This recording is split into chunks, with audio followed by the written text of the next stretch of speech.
जंगल में सूखा पड़ा था। पेड़ों के पत्ते झड़ चुके थे और चिड़िया दाने दाने को तरस रही थी। रानो चिड़िया अपने छोटे से घोंसले से निकली। उसके पंख थके हुए थे, लेकिन हौसला अडिग था। हे भगवान, पूरा जंगल छान मारा पर एक दाना तक नहीं मिला। घर पर बच्चे भूखे हैं, आज उन्हें क्या खिलाऊंगी? तभी रानो को पास की एक पुरानी घनी झाड़ियों के पीछे से किसी के सिसकने की आवाज आई।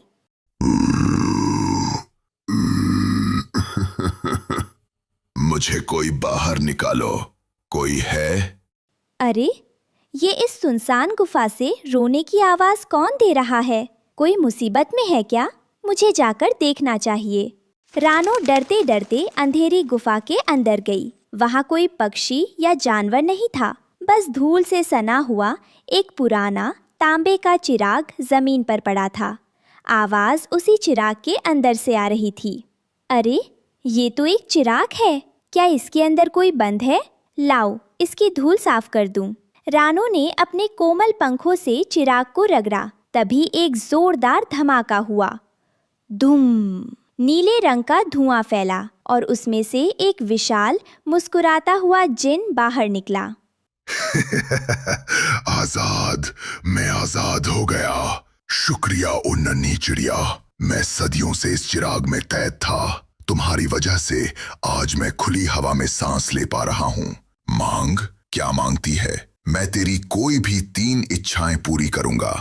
रानो पहले तो डर के मारे कांपने लगी, पर जिन की बात सुनकर उसकी आंखों में चमक आ गई। जिन भाई, मुझे अपने लिए कुछ बहुत बड़ा नहीं चाहिए, बस इस अकाल में हमारे रहने और खाने का ठिकाना हो जाए। हुक्म करो मेरी आका, तुम्हारी पहली इच्छा क्या है? जिन भाई, पहली इच्छा में मुझे रहने के लिए एक ऐसा सुंदर घर चाहिए जो पूरी तरह ताज़ा और मीठी सब्जियों से बना हो, जहाँ कोई भूखा ना रहे। जो हुक्म मेरे आका। अलकबूम, शलबूम, छू।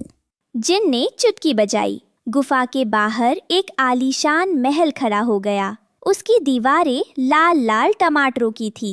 छत हरी हरी कद्दू की बेलों से ढकी थी। खंभे लंबी लंबी गाजरों के थे और खिड़कियां शिमला मिर्च की थी।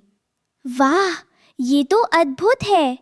जिन भाई, मेरी दूसरी इच्छा ये है कि इस घर के चारों तरफ एक ऐसा जादुई खेत हो जहां 12 महीने ताज़ा सब्जियों की खेती होती रहे, कभी सब्जियां खत्म ना हो।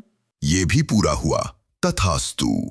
पलक झपकते ही महल के चारों ओर मीलों दूर तक लहलहाते हुए जादुई खेत बन गए। कहीं गोभी के फूल खिल रहे थे तो कहीं रसीले बैंगन लटक रहे थे। अब अपनी तीसरी और आखिरी इच्छा मांगो नन्ही चिड़िया। जिन भाई, मेरी तीसरी इच्छा ये है कि मुझे एक ऐसा वरदान दो जिससे मैं जंगल के सभी भूखे और बेसहारा पक्षियों की हमेशा मदद कर सकूं। कोई भी मेरे दर से भूखा ना लौटे। अरे वाह, आज तक इस चिराग से जिसने भी जो मांगा सिर्फ अपने लिए मांगा। तुम पहली ऐसी जीव हो जिसने दूसरों का भला सोचा। मैं तुम्हें वरदान देता हूँ कि इस खेत की सब्जियां कभी कम नहीं होंगी और जो भी इन्हें खाएगा वो कभी बीमार नहीं पड़ेगा। तुम्हारी दयालुता की खुशबू हमेशा महकेगी।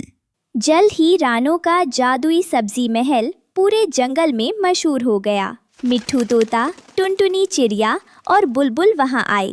अरे रानो बहन, ये तो चमत्कार है। इस अकाल में ऐसा सुंदर और खाने से भरपूर घर। आओ टुनटुनी, आओ मिट्ठू भाई, बुलबुल बहन, ये सब भगवान की कृपा है। इस जादुई खेत में इतनी सब्जियां हैं कि पूरा जंगल पेट भर सकता है। तुम सब यही रहो, हम सब मिलकर यहाँ खेती करेंगे और सबको खाना खिलाएंगे। वाह भाई वाह, इतनी तीखी और मीठी मिर्चें। रानो, तुम तो फरिश्ता हो। हम सब मिलकर इस जादुई खेती को संभालेंगे। हाँ रानो, हम गाजर और टमाटर के सूप बनाकर बीमार पक्षियों तक पहुंचाएंगे। सब खुशी खुशी रहने लगे, लेकिन दूर एक पेड़ के पीछे छुपे कालू कव्वे और चालाक लाली लोमड़ी की आंखों में लालच तैर रहा था। लाली लोमड़ी देख रही है इस अदनी सी चिड़िया के ठाठ? इसके पास वो जादुई चिराग है अगर वो चिराग हमें मिल जाए तो हम पूरे जंगल के राजा बन जाएंगे। बिल्कुल सही कहा कालू, ये चिड़िया बहुत भोली हैं। आज रात जब सब सो जाएंगे, हम चुपके से सब्जी महल में घुसेंगे और उस चिराग को चुरा लेंगे। फिर जिन हमारा गुलाम होगा। रात का घनेरा अंधेरा छा गया। मिट्ठू तोता और टुनटुनी चिड़िया पहरेदारी कर रहे थे, लेकिन ठंडी हवा के झोंकों से उन्हें नींद आ गई। कालू कौवा और लाली लोमड़ी दबे पांव महल के अंदर घुसे। धीरे चल लाली, कहीं कोई जाग न जाए। वो देख, मेज पर चिराग रखा है। ला जल्दी से मुझे दे, मैं इसे अपनी पूंछ के पीछे छुपा लेती हूँ। जैसे ही कालू ने चिराग को छुआ, चिराग गर्म हो गया और उसमें से अचानक नील रंग का धुआं निकला। जिन गुस्से में तमतमाता हुआ बाहर आ गया।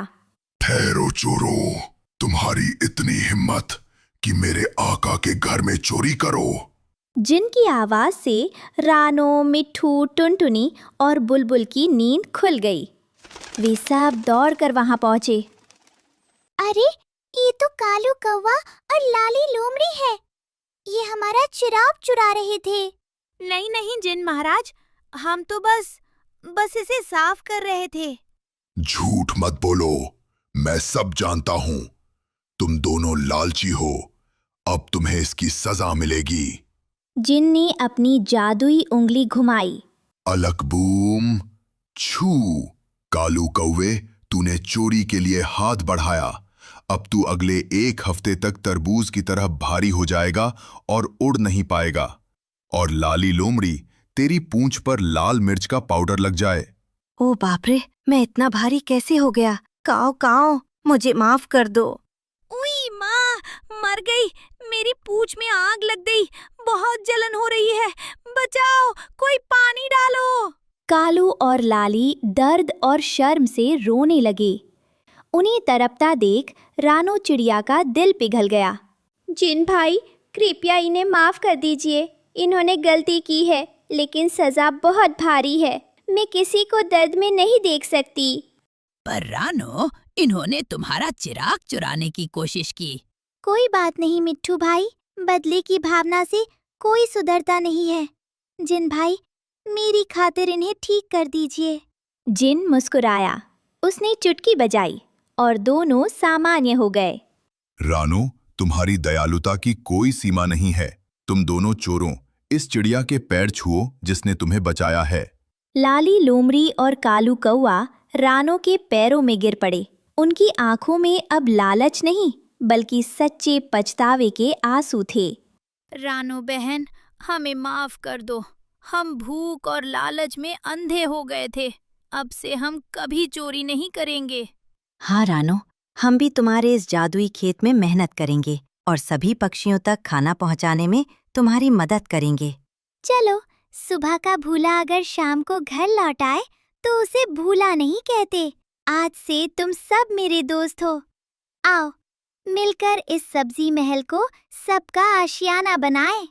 अब पूरा जंगल खुशहाल था।